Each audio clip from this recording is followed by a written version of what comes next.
Yes, good afternoon, everyone. So, welcome back. So, with respect to our last class, we have come across with redirection files there.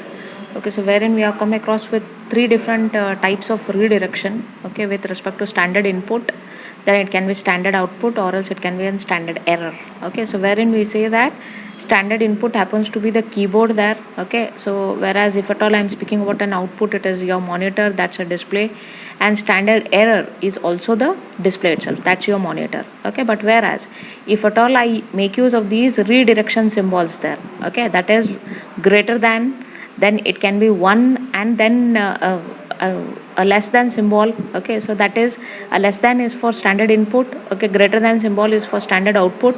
Then whereas to and then suffixed it with and greater than symbol, so that stands out for standard error there.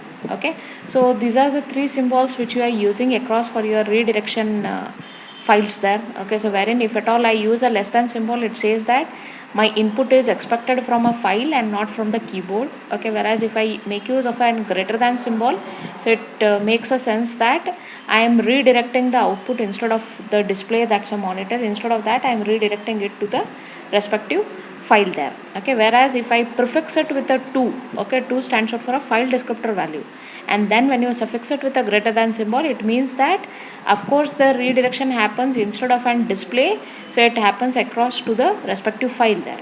Okay, so these were all the things about your redirection there. Okay, so let us come across to know with one more concept in respect to Unix, and that's called out as pipe. Okay, so wherein we call it as connecting command there. Okay, pipe has another name called it as connecting command. So pipe acts in the cases wherein you do not want to have any stored memory there. Okay, neither do you want to have a stored memory for the file content there, or neither do you want to display the contents and save it across in a file or something there. Okay, instead of that, I can make use of this pipe there. Pipe happens to be connecting command. Okay, so wherein I make use of this pipeline as a symbol which appears on your keyboard just below the backspace key there. Okay, just below the backspace key, this pipeline as a symbol is there, which you are using along with the shift key there.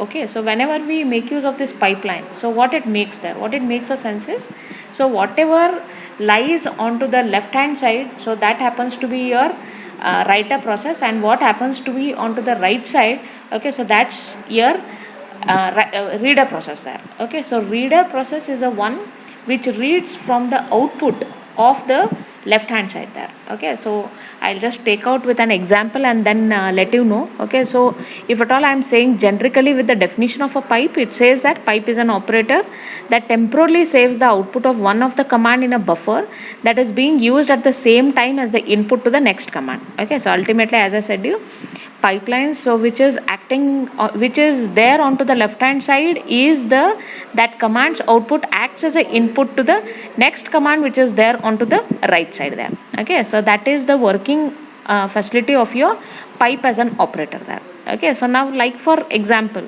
I'm taking across with an command. Now like for example, consider a command called as who. Okay, so what is who as a command there? Who as a command displays you the number of users who are working on that particular system there.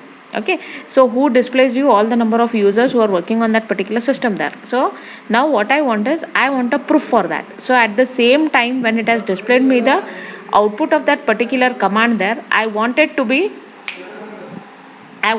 displayed on the respective, I want to have an hard copy of the same thing there. Okay, so that is the want of me. Okay, so instead of me saving across into a file or something there, so I want that thing to be performed at a time there. So what I'll do is, I'll make use of this pipeline as a symbol. Okay, from this particular, you can just from this example you can come across here. Okay, at the prompt I have used who as a command, then a pipeline, then LPR. LPR is an command based command which acts across for printing any document there. Okay, so now your who as a command displays you this particular output there. Okay, so but if at all I just use a who as a command, it will display you this particular output there. But what I have used a pipeline symbol, and then I have used LPR. So LPR stands out for, it is printing there. Okay, so wherein this particular content, whatever is displayed on your screen, will be printed through the printer on a respective document there. Okay, that is ultimately the work of your pipeline as a symbol over here. Okay, pipe, or else you can call it as a vertical bar also. Okay, here you can come across with one more example wherein we are coming across with who as a command. I have used a pipeline as a symbol. Okay, then I have used here with wc as a command, wc-l. Okay, what is wc as a command? Wc as a command acts out for word count there. Okay, and what is -l? -l stands out for number of lines there. Okay, if I make use of -w, so it stands out for number of words there. Okay, wherein if at all I use -c, it stands out for number of characters there. Okay, so here you can just come across to know that I have used who as a command. Okay, then I have used a pipeline as a symbol, then wc-l. Okay, so what do you mean by that? This who commands output, whatever output your who as a command is giving, so that acts as an input to your next command called out as wc-l there. Okay, here you can just come across to know that -l displays you only the number of lines there. Okay, how many number of lines are there in this who as a command? So it is 5. So 5 happens to be a output for this particular command whatever I have used through the pipeline. Okay, so what is one best advantage of this is I have not wasted any memory to be displayed for who as a command. Okay, I don't want anything to be displayed on my screen. Okay, so instead of that I am making the output of this who command act as an input to this very next command called out as wc-l there. Okay, so this is what is the working across of your who and wc-l there. Okay, so this is one example. So that's with your command pipeline there. Okay, so now let us come across with one more a newer concept, and that is called out as searching for a pattern there. Okay, so what is this searching for a pattern? So now search for a pattern is nothing but with whatever content you are looking across for a search in a particular document there. Okay, so that search is called out as a pattern there. Okay, so that thing can be in simple textual way, or else it can have any respective characters within it. Okay, now like for example I can make use of some special symbols, and I can just say that I am looking across for that kind of a content. Okay, so I can make use of these meta characters. Okay, what are these meta characters? That can be asterisk as a symbol, else it can be a question mark, else it can be a character class. All of these can be used along with your pattern usages, and I can find that any such patterns are available in the document what I am searching for or what. Okay, so that is ultimately which has been supported in your Unix is through grep. Okay, grep stands out for globally search regular expression and print there. Okay, so ultimately grep as a command searches for that particular pattern whatever you are asking for from a particular file name. Okay, whatever you'll be giving as an input there. Okay, it will search out for that, and then it will display you on the screen with what are the contents which are matching those particular pattern from the particular file name there. Okay, so you can just come across which says Unix has a special family of commands for handling search requirements there. Okay, and one of the very basic member of that family is your grep command there. Okay, so grep scans its input for a pattern and displays lines. Okay, it displays where all has it appeared onto the screen there. Okay, it displays lines containing the pattern there, the line numbers or file name where the pattern occurs there. Okay, now like for example a syntax is there over here. Okay, syntax for grep, it says at the prompt I can use this command called out as grep. Okay, then this is an optional entry. If at all you want you can use these options. Okay, next slides are with different options which you can use along with this grep there. Okay, then followed out be very particular with what pattern are you searching from this particular file there. Okay, so even if a capital letter will also make an different sense when you are using across it as a pattern name there. Okay, so you'll be giving across as a pattern, then in front of that you will give it as a file name there. Okay, either it can be a single file name, else you can make use of multiple file names also. Okay, now like for example I want to search a pattern called out as assume demo. Okay, so my command goes as grep space demo, then from the some 3 file names I want to look for. Okay, now like for example f1.doc, f2.doc, f3.doc. Okay, I can use all the 3 file names at a time. Okay, so that's why it says in a plural sense here, file name or names. Okay, so one example you can, before I go across with any particular example there, okay, my further slides are based on this particular database whatever I've taken here. Okay, so what is cat as a command? Cat as a command is used to display the contents of the file, and at the same time it is used to create a file also.